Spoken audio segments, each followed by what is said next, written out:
Everybody, so it's Naughty Knots here, and I know I have not done a video in maybe like 2 months now.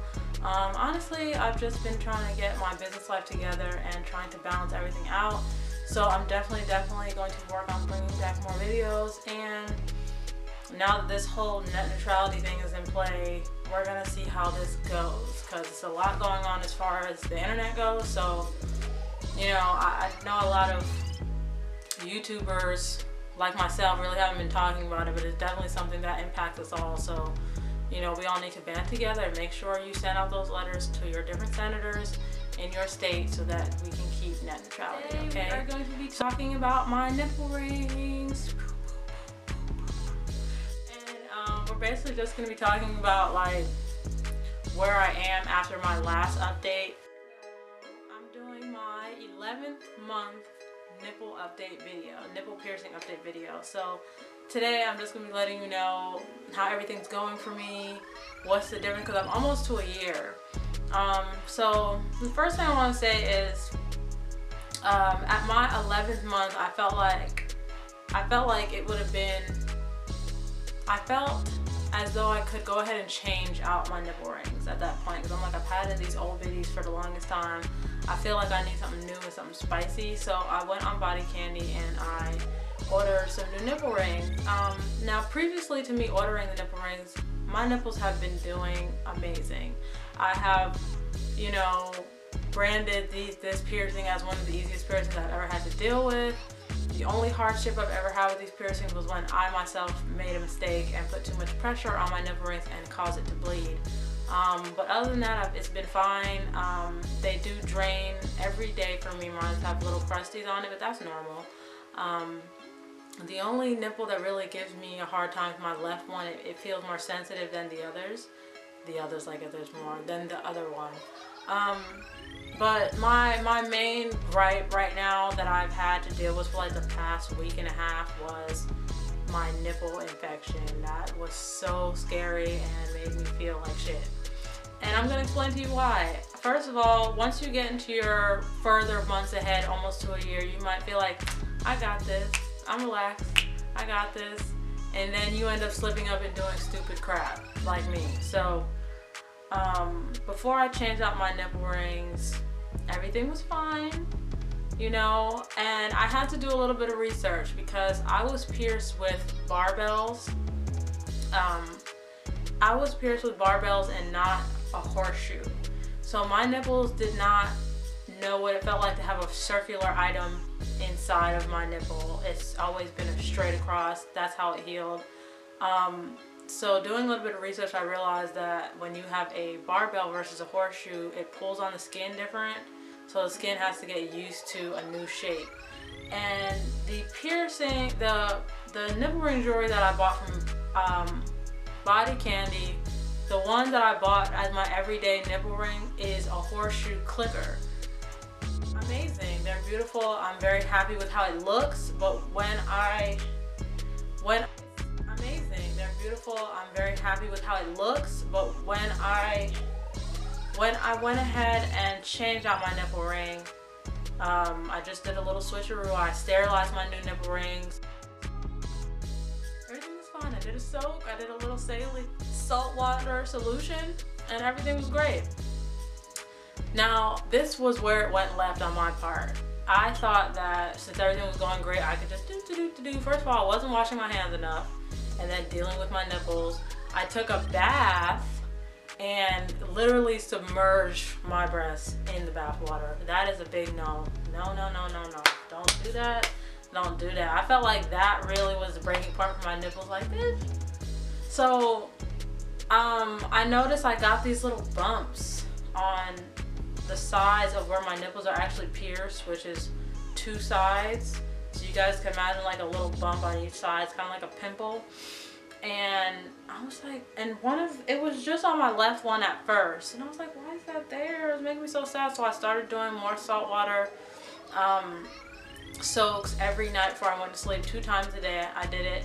And that helped to drain it. And then after that I started to do more research and figure out like what is going on, because my nipple at one point, my left one was kind of like swollen and was very, very uncomfortable. But I used to massage my breasts to make it feel better, to get the blood circulation going, I use coffee oil that I made myself, and I use some rose hip oil because that has skin regeneration properties in it. And I just massaged my breasts after I did my little saline solution. That really helped a lot. And it's funny because on the internet it says do not use any oil at all, but you can use coconut oil. That didn't make any sense. So those are the oils that I use that help my breasts really, really heal up. And it took like a week and a half for this to go away. And I was so petrified because I'm like, why me? But then I realized it was my fault in the first place why it happened. Because these piercings are very easy to deal with. I just wasn't being sanitary enough, and I switched out my nipple rings to a nipple ring that my breasts are not used to, which is a horseshoe clipper. But the next thing that is very important to know, that if you have an infection, do not take your ring out completely, because then now you're going to trap the infection in your breast. Because you already know your body's going to want to regenerate and heal itself. So that would trap your infection. So just let it be and just do your salt water solutions, and it really, really worked.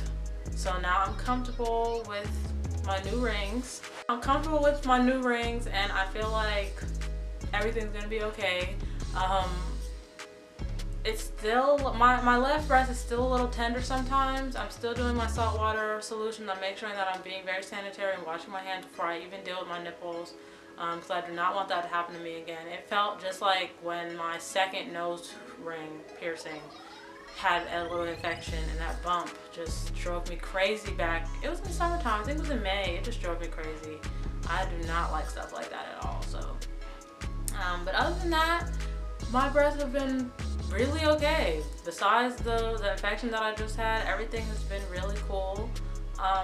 I've been looking up a lot of different information on nipple rings just so I can be uploaded with the most information about them, because I love piercings and I want to know as much as I can. As far as like my new jewelry goes, I can go ahead and show you the new rings that I got, and they are so dope. Like, when I had first got the package of those little nipple rings, I thought they were super big, but I want to go ahead and show you what they look like. They're so adorable. Like, they are too cute for school.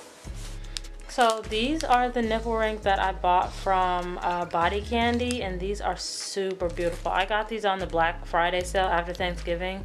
I can't wait to wear these. These are so freaking adorable. Like, when I seen them, they kind of look like galaxy nipple rings. I don't know. I think these are so beautiful. They look like Victorian nipple rings. Let me take it out of the package so you can see these better, because these ones are a bit more intricate. But yeah, I really love how this looks. These are super beautiful. They're super pretty. Like, look at that. Oh my gosh, I can't wait to wear those. Now that you're seeing my new nipple rings, I want to go ahead and talk about something very, very important on here that I feel like every girl or boy who wants to get any piercing done needs to know. So when you go to your artist to get your whatever area you're getting pierced, but today we're talking about nipple rings, make sure you ask your artist, what kind of gauges are you using on me? You need to know that when you want to change out your jewelry. And a lot of the times, whenever you want to buy jewelry from the actual tattoo spot where you got your nipples done from, they're a bit more on the pricier side, like uber expensive. And you know, a lot of the times, if you have it like that, go ahead and purchase your jewelry from your tattoo artist. But if you don't and you prefer to buy your things online because it's a little more unique or whatever your reason is, make sure you know your gauge size and the width, because the ones that I got, I believe, are 9x4. If that's, let me check. Because I had some other nipple rings that were way too small for me. Like, way too small. So all of these nipple rings that I bought were 14 gauge, and I was pierced with a 14 gauge. So you don't want to get something smaller or bigger. You want to get exactly what you were pierced with. And my nipple ring clickers that I'm wearing currently are a 9x16, and those are pretty big. So it has a lot of room in there for your nipple to be inserted and fit comfortably. And then I got a 14 gauge 3x4 which are these ones I just showed you guys up close. Now, those sizes for me were perfect for my nipples because my nipples are a bit bigger than most girls. What I've noticed is that, maybe anybody can correct me, but I've noticed that black girls' nipples are a bit bigger than other people's nipples. That's what I've noticed online and with myself. So the first nipple ring that I ever bought, before I even got my nipples pierced, were way too small for me. And I'm going to show you guys those too. Those were too small. I tried to put those things in, they wouldn't even close. Like, they were too small. But these ones right here, which is the 3x4 and the 9x16, those were perfect fit. And all of the nipple ring sizes are different for what your size nipple is. So Body Candy has like an array of sizes on there. They have a very, very good variety of sizes for small nipples and big nipples too. So that's something that I really like. But that is that can be pretty stressful when you're trying to buy a nipple ring if you don't understand sizing. So what I would suggest is that you go on Body Candy and figure out the sizes. They have a sizing chart on there. And you can just, you know, look and look at your nipple and figure it out. That's kind of what I did. I kind of just winged it and I understood what a 9x16 is and a 3x4 for piercing nipple rings to look like. I kind of just did more research to find out, like, what does that look like? You know what I'm saying? Then I looked at myself, oh, okay, maybe that'll fit, before I just bought something that shit didn't work. So also, the other thing, I started an awesome new blog Tumblr page, especially for girls with nipple rings, and I'm going to leave that link below in my description box and in this video. You can go on there and follow me, and I post nipple ring pictures every day. If you would like a submission, go ahead and send your nipple piercing submission to my email address, and I have all my contact information below, and you can be featured. Also, you can send me questions about your experience that you're having right now. If you need any advice, I am super duper happy to lend my advice to you. But yeah, I'm really appreciative of you guys watching my video and everything. I hope you guys have a wonderful holiday, and please remember all the tips that I told you about getting your nipples pierced and finding jewelry. It's very important. I'll see you guys in the next one, okay? Bye. Love ya. This is a perfect example of a nipple ring that is too small for my nipples, and yeah, I bought this off of eBay and this is just too small for me.